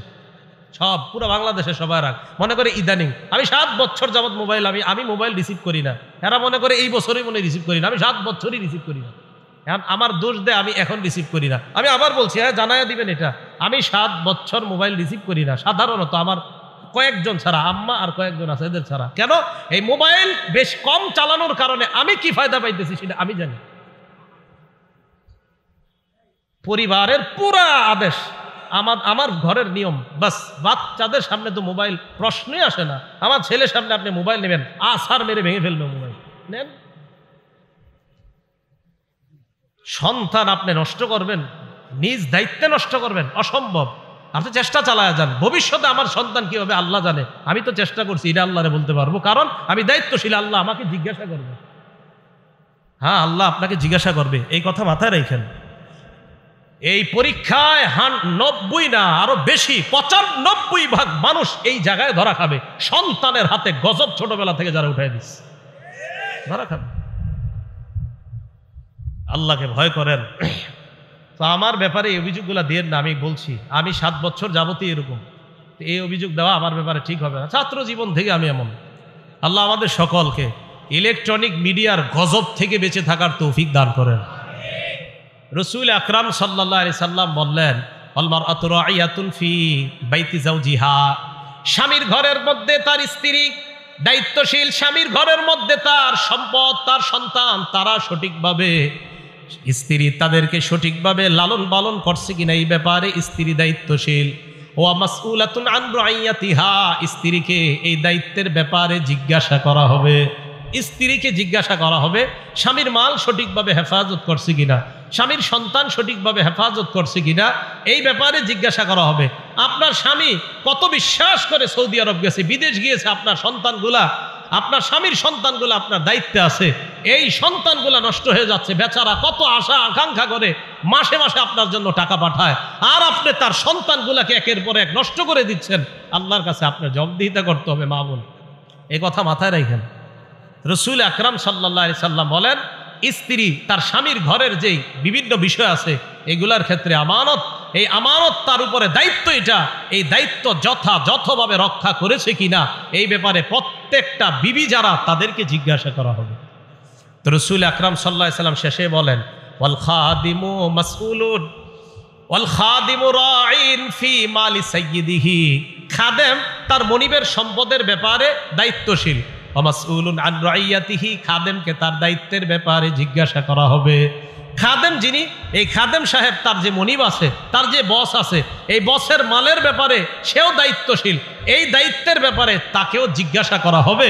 আপনি একজনের প্রাইভেট কার চালান, তার এই প্রাইভেট কার চালানোর কারণে আপনাকে মাসে 20,000 টাকা বেতন দেয়, আপনি তার এই প্রাইভেট কারের তেল বিভিন্ন জায়গায় গিয়ে বিক্রি করে দৈনন্দিন 150-200 টাকা কামান। আল্লাহর কসমের জবাবদিহিতা করার জন্য আপনি প্রস্তুত হয়ে যান, কোনো সন্দেহ নাই। হুজুর আউট ইনকাম আছে, কিভাবে আউট ইনকাম সেটা বলেন না, তেল বেশি। তা আপনি 20,000 টাকা আপনার হয় না, তা আপনি চাকরি করেন কেন? আপনি তো 20,000 টাকায় চাকরি নিছেন কেন? আপনার হয় দেখেই তো নিছেন। তা আপনার যদি না হয় আপনি এটা করেন না, কিন্তু আপনি যে তেল মারছেন এটা তো আপনি হারাম কাজ করছেন। হ্যাঁ, আপনি আপনার এই বসের গাড়ি আর তার এই তেল এটা আপনার কাছে আমানত, এই আমানতের খেয়ানত করছেন কিনা এই ব্যাপারে সহিহ বুখারী হলেন 893 নাম্বার হাদিস, আপনাকে জিজ্ঞাসা করা হবে। কথা কি বুঝে আসছে সবার? এই হলো 7 নাম্বার। এটা হলো আল মাসউলিয়াতু আমানাতুন, দায়িত্ব, প্রত্যেকটা দায়িত্ব এটা হলো আমানত। আল্লাহ আমাদের সকলকে যার যার দায়িত্বগুলা যথাযথভাবে আদায় করার তৌফিক দান করেন। বাবা যারা আছেন, মা যারা আছেন, আপনাদেরকে কঠোর কথা বলে ফেলছি, ছোটবেলা থেকে দায়িত্বগুলো আদায় করেন। বাচ্চাটার সামনে মোবাইল দিয়েন না, এদের সামনে থেকে মোবাইল দূরে রাখেন, এদের সামনে বই দেন, কায়দা দেন, আমপারা দেন, এরে প্লাস্টিকের বই দিয়ে খেলাধুলা করতে দেন। বইয়ের উপর সন্তানকে খেলাধুলা করান, সমস্যা নাই, প্রয়োজনে 50, 60, 100টা প্লাস্টিকের বল কিনে দেন, খেলাধুলা করান। মোবাইল নামক গজবই বাচ্চার হাতে তুলে দিয়েন না। গেমস, ট্যাব দেয়, আইপ্যাড দেয় বাচ্চারে খেলার জন্য। আল্লাহ আমাদেরকে বুঝার তৌফিক দান করেন। কয় প্রকার হইল আমানত? 7। 8 নাম্বারটা মন দিয়ে শোনেন। আল আমানাতু ফিল কালাম, কথা বলা আমানত। বলেন, কথা বলা কি? কথার আমানত আবার কি? কথার আমানত মন দিয়ে শোনেন, বিসমিল্লাহ। কথার আমানত হলো সত্য কথা বলা আমানত, মিথ্যা কথা বলা খেয়ানত। বলেন তো, সত্য কথা বলা, মিথ্যা কথা বলা খেয়ানত। এবার মন দিয়ে শোনেন। এই ব্যাপারে 6টা উদাহরণ পেশ করি আপনাদের সামনে। উদাহরণ নাম্বার 1, সহিহ বুখারীর 6094 নাম্বার হাদিসের বর্ণনা, 6094, 6094 নাম্বার হাদিসের বর্ণনা। ক্বালা রাসূলুল্লাহ সাল্লাল্লাহু আলাইহি ওয়াসাল্লাম, আল্লাহ নবী বলেন আলাইকুম বিসসিদকি ফাইন্নাস সিদকা ইয়াহদি ইলাল বীর। নবীজি বলেন তোমরা সত্যবাদিতা আবশ্যক করে নাও, সত্য কথা বলা এটা তোমরা আবশ্যক করে নাও। ফাইন্নাস সিদকা ইয়াহদি ইলাল বীর, সত্য পুণ্যের রাস্তা দেখায়। বলেন আমার সাথে, সত্য কিসের রাস্তা দেখায়? ওয়া ইন্নাল বিররা ইয়াহদি ইলাল জান্নাহ, পুণ্য জান্নাতের রাস্তা দেখায় দেয়। বলেন সবাই, সত্য কিসের রাস্তা দেখায়? পুণ্যের। পুণ্য কিসের রাস্তা দেখায়? জান্নাতের। আবার সত্য কিসের রাস্তা দেখায়? পুণ্যের। পুণ্য কিসের রাস্তা দেখায়? জান্নাতের। ওয়া ইয়াকুমুল কাযিব, আল্লাহ নবী বলেন মিথ্যা থেকে তোমরা বেঁচে থাকবা। ফাইন্নাল কাযিবা ইয়াহদি ইলাল ফুজুর, মিথ্যা মানুষকে পাপাচারের দিকে নিয়ে যায়। ওয়া ইন্নাল ফুজুরা ইয়াহদি ইলান নার, পাপাচার মানুষকে জাহান্নামের দিকে নিয়ে যায়। তাহলে সত্য মানুষকে পুণ্যের দিকে নিয়ে যায়, সত্য মানুষকে পুণ্যের রাস্তা দেখায়, পুণ্য মানুষকে জান্নাতের রাস্তা দেখায়। মিথ্যা মানুষকে পাপাচারের রাস্তা দেখায়, পাপাচার মানুষকে জাহান্নামের রাস্তা দেখায়। আল্লাহ নবী বলেন ইন্নার রাজুলা লা ইয়াসদুকু, একজন মানুষ সত্য কথা বলে, উঠতে সত্য কথা, বসতে সত্য কথা। হাদিসের বর্ণনা ওয়া ইয়াতাহাররাস সিদকা, সব সময় লোকটা সত্য কথা বলে, যত বিপদের মধ্যে পড়ে লোকটা সত্য কথা বলে। নবীজি বলেন হাত্তা ইউক্তাবা ইনদাল্লাহি সিদ্দিকা, আবু বকরের নাম যেমন সিদ্দিক। একটা মানুষ যদি সদা সর্বদা সত্য কথা বলে, ওই ব্যক্তির নাম আল্লাহর খাতায় সিদ্দিক বলে লিপিবদ্ধ হয়ে যায়। সিদ্দিক বলেন তো সবাই কি হয়? তাহলে যারা বেশি বেশি সত্য কথা বলে আল্লাহর খাতায়, বলেন তাদের নাম কি হয়ে যায়? ভাই আমরা সবাই সিদ্দিক হব তো ইনশাআল্লাহ। আল্লাহ আমাকে আপনাদের সকলকে সিদ্দিক হওয়ার তৌফিক দান করেন। এরপরে দেখেন কি বলে, ওয়া ইন্নাল রাজুলা লা ইয়াকযিবু, একজন মানুষ খালি মিথ্যা কথা বলে, ফোনেও মিথ্যা কথা বলে, সরাসরিও মিথ্যা কথা বলে। আর ফোনে মিথ্যা কথা বেশি বলে, ফোনে মিথ্যা কথা বেশি। ওই যে বললাম যে এই মিথ্যাটা বেশি বলে, কই আছেন? কয় বনশ্রী। আসলে আছে অন্য জায়গায়। আর বাংলাদেশে এমন এক অবস্থা, মানে জ্যামে যে মানুষের এমন মিথ্যাবাদী বানায়, জ্যামের কারণে মিথ্যা কথা। কই আছেন? তো অমুক জায়গায় আছে, আসলে কিন্তু অমুক জায়গায় নাই। এই যে আপনি ভাই মিথ্যা কথাটা কেন বলবেন? আপনি বলেন, এটা বললেন না, এই মিথ্যা কথা বললেন না। তো নবীজি বলেন ইন্নার রাজুলা লা ইয়াকযিবু, একজন মানুষ খালি মিথ্যা কথা বলে। ওয়া ইয়াতাহাররাল কাযিবা, মিথ্যা বলতে বলতে এমন হয়ে যায় হাত্তা ইউক্তাবা ইনদাল্লাহি কাযযাবা। মুসাইলামাতুল কাযযাব, যে নিজের নবুয়ত দাবি করছে, তার নাম যেমন কাযযাব। এই জামানায় কোনো মানুষ মিথ্যা বলতে বলতে বলতে বলতে আল্লাহর খাতায় তার নাম কাযযাব লিপিবদ্ধ হয়ে যায়। বলেন নাউজুবিল্লাহ। মিথ্যা নবুয়ত দাবিদারের নাম যেমন কাযযাব, এই যুগে বারবার যে মিথ্যা বলে, বারবার যে মিথ্যা বলে, তার নাম কাযযাব লিপিবদ্ধ হয়ে যায়। আল্লাহ আমাদেরকে কাযযাব থেকে বাঁচায়া সিদ্দিকের অন্তর্ভুক্ত হওয়ার তৌফিক দান করেন। উদাহরণ নাম্বার 2, তিরমিজি শরীফের 1973 নম্বর হাদিসের বর্ণনা। এই হাদিসের মধ্যে আসছে আম্মা জান আয়েশা সিদ্দিকা রাদিয়াল্লাহু তাআলা আনহার বর্ণনা। ক্বালা রাসূলুল্লাহ সাল্লাল্লাহু আলাইহি ওয়াসাল্লাম, আম্মা জান আয়েশা সিদ্দিকা বলেন মা কানা খুলুকুন আবগাযা ইলা রাসূলিল্লাহ সাল্লাল্লাহু আলাইহি ওয়াসাল্লাম মিনাল কাযিব। দেখেন কি বলে রাসূল। আম্মা জান বলেন নবীজির কাছে মিথ্যা কথা বলার চাইতে আর কোনো খারাপ, এই অপছন্দনীয় আর কোনো কিছু নবীর কাছে ছিল না। কেউ যদি মিথ্যা কথা বলতো, এটা নবী সবচেয়ে অপছন্দ করতেন। আম্মাজান আয়েশা বলেন মিথ্যা বলার এই দুশ্চরিত্র যদি কারো মধ্যে থাকতো, মিথ্যা বলার এই খারাপ অভ্যাস যদি কারো মধ্যে থাকতো, এটা নবী সবচেয়ে অপছন্দ করতেন। হাদিসটা পুরাটা শোনেন, কত বড় ভয়ানক কথা। তো কোনো ব্যক্তি যদি নবীর সামনে মিথ্যা কথা বলতো আর ধরা খাইতো যে লোকটা মিথ্যা কথা বলছে, তো দেখেন কি হয়। ইন্নার রাজুলা লা ইয়াকযিবু ইনদান নবী সাল্লাল্লাহু আলাইহি ওয়াসাল্লাম বিল কাযিবা। এক ব্যক্তি নবীজির সামনে মিথ্যা কথা বলছে। মিথ্যা বলার পর ফামা ইয়াজালু ফি নাফসিহি, আল্লাহ নবীর মনের মধ্যে সারাক্ষণ এটা থাকতো, আরে লোকটা আমার সাথে মিথ্যা বললো কেন? ফামা ইয়াজালু ফি নাফসিহি, আচ্ছা লোকটা মিথ্যা বললো কেন? খানা খাবে, আচ্ছা লোকটা মিথ্যা বললো কেন? নবীজি নামাজে যাবে, পেরেশান, আর কি হয়েছে আপনার? আরে উনি মিথ্যা বললো কেন আমার সাথে? রাসূল ধর্মীয় কোনো কাজ করবে, আরে আপনি পেরেশান কেন? আরে ও মিথ্যা বললো কেন আমার সাথে? মিথ্যা সইতেই পারতেন না রাসূল। সারাক্ষণ মন খারাপ। আপনার মনটা খারাপ কেন ইয়া রাসূলুল্লাহ? উনি আমার সাথে মিথ্যা বললো কেন? আমি আর কিভাবে বুঝাবো আপনাদেরকে? তো রাসূল সাল্লাল্লাহু আলাইহি সাল্লাম বলেন, আম্মাজান বলেন ফামা ইয়াজালু ফি নাফসিহি, এই কথাই খালি রাখতো সারাক্ষণ, আচ্ছা উনি মিথ্যা বললো কেন আমার সাথে? হাত্তা ইয়ালামা আন্নাহু কদ আহদাসা মিনহা তাওবা, যদি আল্লাহ নবী জানতেন ওই লোকটা তওবা করছে, এই তওবা করার ব্যাপারে জানার আগ পর্যন্ত আল্লাহ নবীর পেরেশানি কাটতো না। ওই লোক তওবা করার পর পেরেশানি কাটতো। একটা লোক মিথ্যা বলছে, মনে করেন 3 দিন তওবা করে না, এখনো নবী জানতে পারছে যে এখনো তওবা করে না, বাস পেরেশান পেরেশান পেরেশান। কি যে লোকটা মিথ্যা কথা কেন বললো? ভাই মিথ্যা কথা বলবো আমরা? না, মিথ্যা বলবো না, কারণ আমার নবী মিথ্যা বলা সবচেয়ে অপছন্দ করতেন। আল্লাহ আমাদের সকলকে এই মুখের এই খেয়ানত থেকে বেঁচে থাকার তৌফিক দান করেন। উদাহরণ নাম্বার 3, আবু দাউদ শরীফের 4991 নাম্বার হাদিস। এটা আমাদের মাঝে অনেকে করে থাকি আমরা, এটা ঠিক না। মাঝে মাঝে আপনারা কবুতররে এইভাবে ডাক দেন, এইভাবে ডাক দেন, মুরগি ধরার জন্য ডাক দেন, ডাক দেওয়ার পর আধার দেন না। হ্যাঁ, আধার, হাতে আধার আছে, মুরগি তো সত্যি মনে করছে আধার আছে, তা আসার পর আপনার হাতে আধার নাই, ভালো করে বুঝেন। আপনি এইভাবে বলছেন, আসার পর দেখে আধার নাই, মুরগি এইভাবে আসছে, আইসা দেখছেন আধার নাই, মুরগিরে ডাক দিচ্ছেন কেন আপনি? হ্যাঁ, এই যে আধার দিলেন না। এরপরে কবুতররে এইভাবে ডাক দিয়ে আধার দেন না। নবীজির জামানায় এক ঘটনা ঘটে গেছে, মন দিয়ে শোনেন। আব্দুল্লাহ ইবনে আমের রাদিয়াল্লাহু তাআলা আনহুর বর্ণনা, তিনি বলেন রাসূল সাল্লাল্লাহু আলাইহি সাল্লাম আমাদের বাসায় ছিলেন, নবীজি আমাদের বাসায় ছিলেন। দাতনি উম্মি ওয়া রাসূলুল্লাহ সাল্লাল্লাহু আলাইহি ওয়াসাল্লাম ফি বাইতিনা, আমার আম্মা আমাকে ডাকলেন। এমন অবস্থায় আল্লাহ নবী আমাদের বাসায় ছিলেন। আমার আম্মা আমাকে ডাকলেন, ডাকার পর আম্মা বললেন তাআল হা তাআল ওয়াতিকা শাইআ, আব্বু এদিকে আসো, আমি তোমারে কিছু দিব। বলি না এরকম? আব্দুল্লাহ ইবনে আমের বলেন আমার আম্মা আমাকে ডাকছে, ডাকার পর বললেন বাবা এদিকে আসো, তোমারে কিছু দিব। আল্লাহ নবী বললেন মা আরাদতি আন তুতিহি, এই তুমি কি সত্যি সত্যি কিছু দিতে ডাকছো তোমার ছেলেরে? ওই মহিলার নবী পাল্টা বললেন জি ইয়া রাসূলুল্লাহ উতিহি তামারা, আমার ছেলেরে আমি খেজুর দিমু। আল্লাহ নবী বলেন লাউ আন্নাকি লাম তুতিহি, তুমি যদি তোমার ছেলের ডাকার পর যদি খেজুর না দিতা, তুমি যদি তোমার সন্তান ডাকার পর এই যে এইভাবে বললা এইদিকে আসো কিছু দিমু, আমরা বাংলাদেশিরা বলি আসো মজা দিমু, আসার পর মজা দেন না, বেতের বাড়ি শুরু।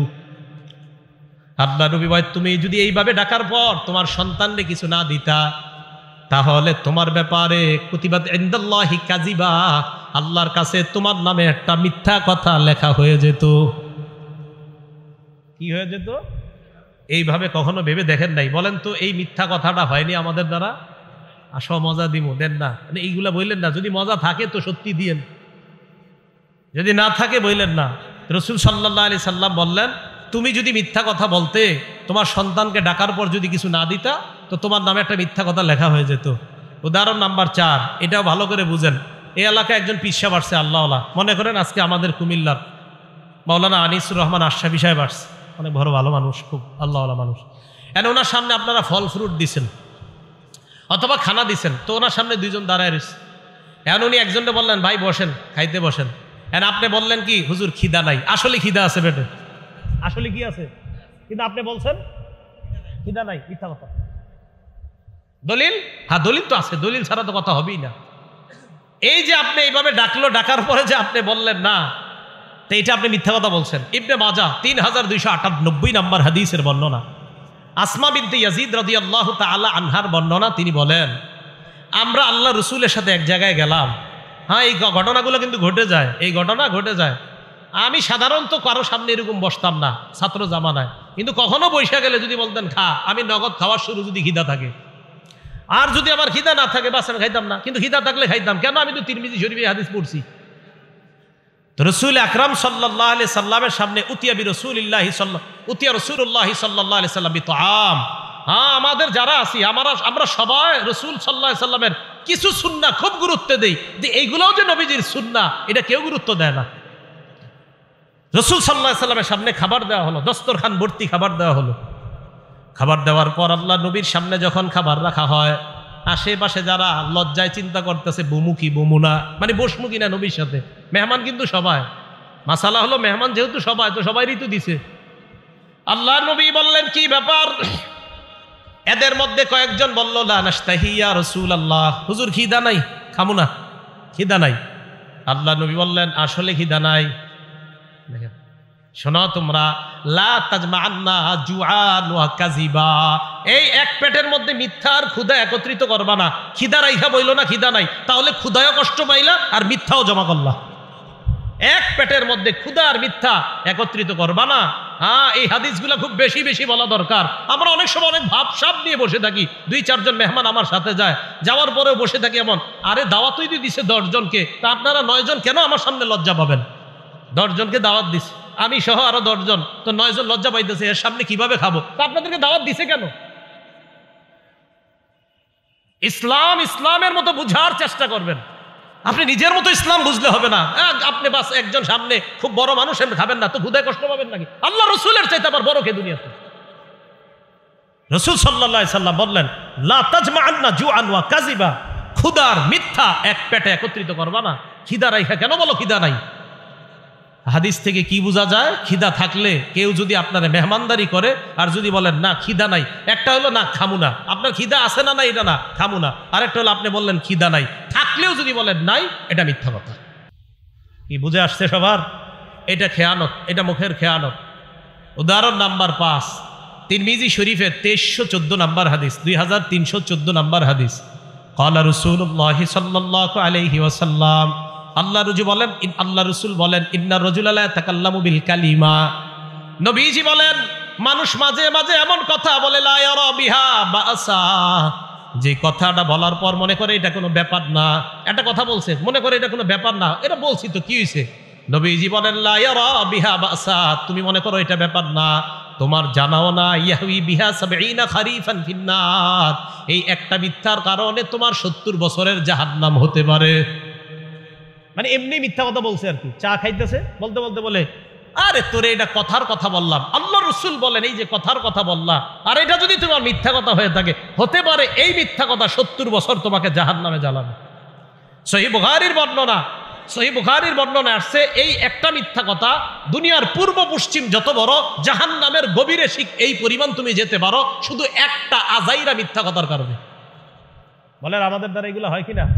4-5 জন বন্ধু একসাথে বসলে, আরে এটা কথার কথা বললাম না, কথার কথা আর এরকম বললেন না। এই জন্য তো নবীজি নিষেধ করছেন, নাহা রাসূলুল্লাহ আন কিলা ওয়া কল, আল্লাহ রসুল বলছে আমার উম্মতকে নিষেধ, এই উম্মত তোমাদেরকে নিষেধ, আন কিলা ওয়া কল, আজাইরা কথাবার্তা বেশি বইলো না, এটা রসুল নিষেধ করছেন। আন কিল ওয়া কল, রসুল সাল্লাল্লাহু আলাইহি সাল্লাম নিষেধ করেছেন, আন কিলা ওয়া কলা, অনর্থক কথাবার্তা বলতে নিষেধ করেছেন। মা বোনরা মন দিয়ে কথাগুলো শোনেন, স্কুলে যখন আপনারা বাচ্চাদেরকে দেন, দেওয়ার পর 4-5 জন মহিলা একসাথে বসার পর যদি ধর্মীয় কথা বলেন তো ভালো কথা, কিন্তু অনর্থক কথাগুলা যদি বলেন তো মনে রাখবেন মা, আল্লাহ রসুল নিষেধ করেছেন, নাহা রাসূলুল্লাহ আন কিলা ওয়া কল, রসুল অনর্থক কথা বর্তা বর্তে নিষেধ করেছেন। তাহলে অনর্থক মজলিসে আমরা বসবো না, অনর্থক কথাবার্তা বলবো না, শুনবো না। কথা কি বুঝে আসছে? একজন আপনাদের এলাকায় আসছে, আসার পর 4 জন বসছেন সামনে, একজন জিজ্ঞেস করতেছে আপনার ছেলে মেয়ে কয়জন? তো বলছে 2 জন। মনে করেন আমারই জিজ্ঞাসা করলেন ছেলে মেয়ে কয়জন? আমি বললাম আমার মেয়ে আছে একটা, ছেলে আছে একটা, বাকি 4 জন কিন্তু শুনছে। শোনার পরেও আবার আরেকজন কয় ছেলে মেয়ে কয়জন আপনার? এটা অনর্থক কথা, আপনারা শুনছেন? হ্যাঁ, এটা অনর্থক কথা। কেমন জানি লাগতেছে না? আমার প্রত্যেক কথার পিছনে দলিল আছে, ক্বাল আল্লাহ বা ক্বাল রাসূলুল্লাহ সাল্লাল্লাহু আলাইহি ওয়াসাল্লাম। উদাহরণ নাম্বার 6, এটা আমার বিরুদ্ধে আমি বলতেছি। আমরা যারা স্টেজে বৈশা মানুষকে মিথ্যা কথা বইলা হাসাই, আজকে ভালো করে হাদিস মনে রাখবেন, কি কথা বইলা হাসাই? মিথ্যা কথা। আর আপনারাও সারাদিন আলোচনা করেন, জানোস আজকে এমন একজনের দাওয়াত দেওয়া হয়েছে, হ্যাঁ 1/2 ঘন্টা খালি হাসাইব, বাস পরে আপনারা সবাই মিছিল দিয়ে আসেন যে আজকে 1/2 ঘন্টা হাসবো, 1/2 ঘন্টা কানবো, আর 1 ঘন্টা ওয়াজ শুনবো। এই যে 1/2 ঘন্টা মিথ্যা কথা বইলা ঠইলা হাসাবে। একটা কথা হলো রসুল সাল্লাল্লাহু আলাইহি সাল্লামের কিছু হাদিস আছে, হাসির হাদিস। আমার একটা আলোচনায় আছে রসুল সাল্লাল্লাহু আলাইহি সাল্লামের হাসি, এই জায়গায় আমি প্রায় 19টা হাদিস আনছি যে জায়গায় রসুল হাসছে। রসুল সাল্লাল্লাহু আলাইহি সাল্লাম যেখানে হাসছে হাসবেন, শুধু রসুল না আল্লাহ হাসছে, এই হাদিসও আনছি আমি। কে হাসছে? হ্যাঁ, আপনি ওই হাদিস বইলে হাসান জনগণরে, কিন্তু আন্দাজি অনর্থক মিথ্যা কথা বলে যদি হাসান তো দেখেন নবীজি কি বলে। তিরমিজি শরীফের 2315 নাম্বার হাদিসের বর্ণনা, 2315 নাম্বার হাদিস। ক্বালা রাসূলুল্লাহ সাল্লাল্লাহু আলাইহি ওয়াসাল্লাম, আল্লাহ নবী বলেন, ওয়াইলুল লিল্লাযী ইউহাদ্দিসু বিল হাদিস লিইউদহিকা বিহিল কওম, ওই ব্যক্তি ধ্বংস হোক, ওই বক্তা ধ্বংস হোক, যেই ব্যক্তি মানুষের সামনে কথা বলে, ফায়াকযিবু, কথা বলতে বলতে মিথ্যা বলে মানুষকে হাসানোর জন্য। বলেন তো আমাদের সমাজে মানুষকে হাসায় মিথ্যা কথা বলে এমন মানুষ আছে না নাই? আপনারা তো অভিযোগ দেন, কয় অমুক কৌতুক অভিনেতা মিথ্যা কথা বইলা আমাদেরকে হাসায়। আরে মিয়া, কৌতুক অভিনেতাকে কি বলবেন আপনারা, আমাকেই বলেন। এই আমার মতো মানুষ এই মঞ্চে বৈশা, আমিও মিথ্যা কথা, মানে আমার মতো কেউ কেউ মঞ্চে বৈশা মিথ্যা কথা বইলে আপনাদেরকে হাসায়। আল্লাহ নবী বলেন, কোন মুসলমান অন্য মুসলমানকে যদি মিথ্যা কথা বইলা হাসায়, ওয়াইলুল লিল্লাযী, সে ধ্বংস, ওয়াইলুল লাহু, সে ধ্বংস, ওয়াইলুল লাহু, সে ধ্বংস। কি বলছে বলেন, কি বলছে? ধ্বংস। এজন্য আলোচক করে কখনো আপনারা এইগুলা বইলেন না। কি হুজুর, আপনি কিন্তু 2 ঘন্টা সময় দিত আমাদেরকে, তো উনি কি করবে? উনি চিন্তা করে আধা ঘন্টা এই মিছা কথাগুলা কইয়া হাসামু, এরপরে চিন্তা করে আর আধা ঘন্টা এক কাজ করতে হবে। কি কাজ? ওই মিছা কথাগুলা বলে জনগণ কানবো, বাস কান্দইব। পরে মাঝখানে 1 ঘন্টা ওনার ওই যেগুলা এগুলা উনি বলবে। আপনাদের দোষ আছে, আয়োজকদেরও দোষ আছে। নিয়ত করবেন কোরআন সুন্নাহর কথা শুনবো, এখান থেকে হেদায়েতের বাণী শুনবো, অন্যের কাছে প্রচার করব। 4 নিয়তে মাহফিলে আসবেন। 5ম নাম্বার আরেকটা আছে। 1 নাম্বার নিয়ত পরিশুদ্ধ করা, এই হলো প্রথম নিয়ত। এই নিয়ত করে মাহফিলে আসবেন, আলোচকও এই নিয়ত করে ওয়াজ করবে। 2 নাম্বার, মাহফিলে আসবেন একমাত্র আল্লাহকে খুশি করার জন্য, আলোচকও আলোচনা করবে একমাত্র আল্লাহকে খুশি করার জন্য। 3 নাম্বার, মাহফিলে আসবেন আল্লাহর কাছে প্রতিদান পাওয়ার আশায়, আলোচকও আলোচনা করবে আল্লাহর কাছ থেকে প্রতিদান পাওয়ার আশায়। 4 নাম্বার, মাহফিলে আসবেন কোনো মানুষকে দেখানোর জন্য না, যে আমি তো সেখানে গেছি, যাওয়ার পর এই জানলাম, আয় তোকে এটা জানাই, আমি তো আল্লাহর ওলি হয়ে গেছি, এই নিয়তে না। আলোচকও আলোচনা করবে এই নিয়তে না, যে আজকে আমি আলোচনা করার পর কালকে 14 জন আমারে নিয়ে আলোচনা করবে, এই নিয়তে আলোচকও আলোচনা করবে না। এই 4 নিয়তে আলোচক মাহফিলে আসবে, শ্রোতারাও মাহফিলে আসবে। 5ম আরেকটা নিয়ত, মাহফিলের পরিবেশ সুন্নাহ মোতাবেক হতে হবে, সেটা আলোচকের মধ্যেও থাকতে হবে, শ্রোতাদের মধ্যে থাকতে হবে। কি কথা বুঝে আসছে? হ্যাঁ, এগুলা সবগুলা কোরআন সুন্নাহ দ্বারা প্রমাণিত। তাহলে 8 নাম্বার, আল আমানাতু ফিল কালাম, কথার আমানত হলো সত্য কথা বলা, কথার খেয়ানত হলো মিথ্যা কথা বলা। ভালো করে মনে রাখবেন, এই মুখ দিয়া সবচাইতে বড় খেয়ানত আল্লাহর নামে মিথ্যা কথা বলা। বলেন সবাই, কার নামে মিথ্যা কথা বলা? আল্লাহর নামে। কারণ আল্লাহ সবচেয়ে সত্যবাদী, আল্লাহর নামে মিথ্যা কথা বলা যাবে না। আল্লাহ বলেন, ফামান আযলামু মিম্মান কাযাবা আলাল্লাহ, যে ব্যক্তি আল্লাহর নামে মিথ্যা কথা বলে তার চেয়ে বড় জালেম আর কোন ব্যক্তি হতে পারে? তাহলে আল্লাহর নামে মিথ্যা কথা বলা এটা সবচাইতে বড় জুলুম। 2 নাম্বার, রাসূল আকরাম সাল্লাল্লাহু আলাইহি সাল্লামের নামে মিথ্যা কথা বলা যাবে না। 2 নাম্বার, নবীজির নামে মিথ্যা কথা বলা যাবে না। সহিহ বুখারীর 109 নাম্বার হাদিসের বর্ণনা, ক্বালা রাসূলুল্লাহ সাল্লাল্লাহু আলাইহি ওয়াসাল্লাম, আল্লাহ নবী বলেন, মাইয়াকুল আলাইয়া মা লাম আকুল, আমি যা বলি নাই আমার নাম নিয়ে যদি কেউ বলে ফেলে, আমি যা বলি নাই আমার নাম নিয়ে যদি কেউ বলে যে এটা রাসূল বলছে, ফাল্যাতাবাওয়া মাকআদাহু মিনান নার, সে যেন তার ঠিকানা জাহান্নামে বানায়। কোথায় বানায়? সবাই বলেন, কোথায় বানায়? আমি যা বলি নাই যদি কেউ আমার নামে তা বলে, সে যেন তার ঠিকানা জাহান্নামে বানায়। ভাই মনে কষ্ট নিয়েন না, প্রায় মসজিদের মধ্যে এই কথাটা শোনা যায়। আমি একদিন এক মসজিদে শুনছি, ছোট্ট একটা মজলিসে একজন দাঁড়ায়া বলতেছে যে মসজিদে যখন কেউ কথা বলে তখন ফেরেশতা বলে, ইয়া ওয়ালিয়াল্লাহ উসকুত, ও আল্লাহর ওলি তুমি চুপ হও। ফেরেশতা নাকি এই কথা কয়, এটা নাকি নবীজি বলছে। যাই হোক, এরপরেও যদি চুপ না হয়, দ্বিতীয়বার নাকি ফেরেশতা কয়, ইয়া আব্দুল্লাহ উসকুত, ও আল্লাহর বান্দা তুমি চুপ করো। তৃতীয়বার যদি চুপ না হয়, ফেরেশতা নাকি তখন বলে, ইয়া আদুওয়াল্লাহ উসকুত, ও আল্লাহর দুশমন তুই চুপ হ। এটা নাকি ফেরেশতারা বলে, আর এই কথা নাকি নবীজি বলছে। এটা কোন কিতাবে নবী বলছে আমার একটু বলেন তো আপনারা। আমি তো বহুত তালাশ করলাম, করতে করতে মানে আমি পুরো একদম পাগল হয়ে গেছি, পাইলাম না। না, এটা রাসূলের কথা না, আজকে থেকে কেউ বললেন না এটা নবীর কথা। শুনছেন নি মসজিদে এই কথা? না না, এগুলা বললেন না। আমি একদিন আসর বইরা তাসবিহ পড়তেছি, হঠাৎ আমার কানে এটা আসছে। এটা নবীজির কথা না, নবীজি এটা বলে নাই। মসজিদ সম্পর্কে কথা না বলার ব্যাপারে অনেক কথা আছে। মসজিদের কাজ হলো 3টা, মুসলিম শরীফের হাদিসে আসছে, ইন্নামাল মাসাজিদু লিযিকরি, মসজিদের 1 নাম্বার কাজ জিকির করা, 2 নাম্বার সালাত নামাজ পড়া, 3 নাম্বার কাজ কিরাআতুল কোরআন, কোরআন তেলাওয়াত করা। মসজিদের কাজ হবে এই 3টা। আল মুস্তাদরাক লিল হাকিম, সনদ সহিহ, এই হাদিসের মধ্যে আসছে রাসূল আকরাম সাল্লাল্লাহু আলাইহি সাল্লাম বলেন, মসজিদের মধ্যে একদল লোক ইয়াতাহাল্লাকুনা, হালকা বানায়া তারা দুনিয়াবি কথা বলবে। তো এই হাদিস এরই সহিহ হাদিস। এইগুলা না বইলা এমন কথা বলে যেটা আমার নবী বলে নাই। তো রাসূল বলেন, আমি যা বলি নাই আমার নাম নিয়ে যদি কেউ ওইগুলা বলে, সে যেন তার ঠিকানা জাহান্নামে বানায় না। রাসূল নামে মিথ্যা কথা বললেন না। সহিহ বুখারী 110 নম্বর হাদিস, ক্বালা রাসূলুল্লাহ সাল্লাল্লাহু আলাইহি ওয়াসাল্লাম, আল্লাহ নবী বলেন, মান কাযাবা আলাইয়া মুতাআম্মিদা, কেউ যদি আমার নামে বানিয়ে মিথ্যা কথা বলে, ফাল্যাতাবাওয়া মাকআদাহু মিনান নার, সে যেন তার ঠিকানা জাহান্নামে বানায় নেয়। বুখারী শরীফের 1291 নম্বর হাদিসের বর্ণনা, নবীজি বলেন, ইন্না কাযিবান আলাইয়া লাইসা কা কাযিবিন আলা আহাদ, তোমাদের কারো নামে মিথ্যা বলা আর আমি নবীর নামে মিথ্যা বলা এক কথা না। তোমাদের নামে মিথ্যা বলাও হারাম, বাকি আমার নামে মিথ্যা বলাটা এটা ভয়ঙ্কর অপরাধ। তাহলে আমার আর ওনার নামে মিথ্যা বলা এটাও অপরাধ, কিন্তু রাসূল বলেন আমার নামে মিথ্যা বলা আর তোমাদের সাধারণ কারো নামে মিথ্যা বলা, এই দুই মিথ্যার মান এক না। আমার নামে মিথ্যা বলা এটা ভয়ঙ্কর অপরাধ। মুসলিম শরীফের 1 নম্বর হাদিস, একদম পৃষ্ঠা খুললেই যে হাদিসটা, এই হাদিসে রাসূল বলেন, লা তাকযিবু আলাইয়া, আমার নামে মিথ্যা কথা বলবা না। ফাইন্নাহু মাইয়াকযিব আলাইয়া, আমার নামে যে মিথ্যা কথা বলে, ইয়ালিজিন নার, সে সোজা জাহান্নামে প্রবেশ করবে। মুসলিম শরীফের 6 নম্বর হাদিস, নবীজি বলেন, ইয়াকুনু ফি আখিরিজ জামান উনাস, শেষ জামানায় এমন কিছু মানুষের আবির্ভাব ঘটবে, ইউহাদ্দিসুনাকুম বিমা লাম তাসমাউ আনতুম ওয়ালা আবাউকুম, তারা এমন এমন হাদিস তোমাদেরকে বলবে যা তোমরাও শোনো নাই, তোমাদের বাপ দাদারাও শোনে নাই। ফাইয়াকুম ওয়া ইয়াহুম, তাদের থেকে তোমরা বেঁচে থাকবা। মুসলিম শরীফের 7 নম্বর হাদিস, রাসূল আকরাম সাল্লাল্লাহু আলাইহি সাল্লাম বলেন, শেষ জামানায় এমন কিছু দাজ্জালের আবির্ভাব ঘটবে, দাজ্জালুনা কাজ্জাবুনা, এরা মিথ্যাবাদী দাজ্জাল হবে।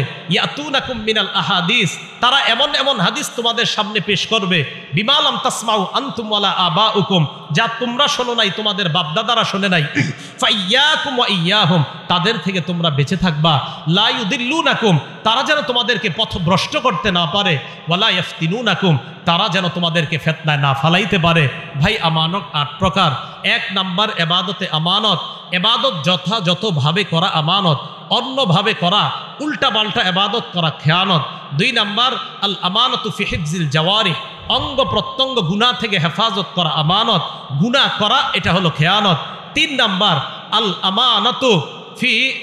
আমানাতু ফিল ওয়াদাই, গচ্ছিত মালকেও আপনার কাছে রাখা, এটা যথাযথভাবে আদায় করা আমানত, আদায় না করা খেয়ানত। 4 নাম্বার আল আমানাতু ফিল আমাল, শ্রমিক শ্রম দেওয়ার সময় পরিপূর্ণভাবে শ্রম দেওয়া আমানত, অন্য কিছু করা এটা খেয়ানত। 5 নাম্বার আল আমানাতু ফিল বাই'i ওয়াশ শিরা, ক্রয় বিক্রয়ের ক্ষেত্রে যথাযথভাবে বেচা এবং কিনা এটা হলো আমানত, উল্টা পাল্টা দুইয়ের পক্ষ থেকে করা এটা হলো খেয়ানত। 6 নাম্বার আল মাসউলিয়াতু আমানাতুন, প্রত্যেকে যেই দায়িত্বে আছি আমরা, এই দায়িত্ব পালন করা আমানত, দায়িত্বে অবহেলা করা এটার নাম খেয়ানত। 7 নাম্বার আল আমানাতু ফি হিফজিল আসরার, কেউ আপনাকে গোপন কথা বললে এটা আপনি সংরক্ষণ করা আমানত, এটা সংরক্ষণ না করা খেয়ানত। 8 নাম্বার আল আমানাতু ফিল কালাম, কথার আমানত, তথা সত্য কথা বলা এটাই আমানত, মিথ্যা কথা বলা এটা খেয়ানত। আল্লাহর নামে মিথ্যা বলা বড় খেয়ানত, রসুলের নামে মিথ্যা বলা এটাও বড় খেয়ানত। আল্লাহ আমাদের সকলকে যে কথাগুলো বললাম শুনলাম, এই কথার উপর যেন সকলে আমল করে আল্লাহর দরবারে সিদ্দিক নাম লিখিয়ে যেন আমরা যেতে পারি, আল্লাহ তৌফিক দান করেন। আমিন। ওয়া আখিরু দাওয়ানা আলহামদুলিল্লাহি রাব্বিল আলামিন। আমরা কেউ উঠবো না, বসেন বসেন, কেউ উঠবো না, বসি আমরা। এই ভাই, এই যে বসেন, আমরা কেউ উঠবো না, বসি, মেহেরবানি করে আমরা বসি, আল্লাহর হস্তে আমরা কেউ উঠবো না। এখন গুরুত্বপূর্ণ আলোচনা হবে ইনশাল্লাহ। হ্যাঁ, এই কথা ভুলেও বললেন না আমাদের। আসসালামু আলাইকুম ওয়া রাহমাতুল্লাহি ওয়া বারাকাতুহু।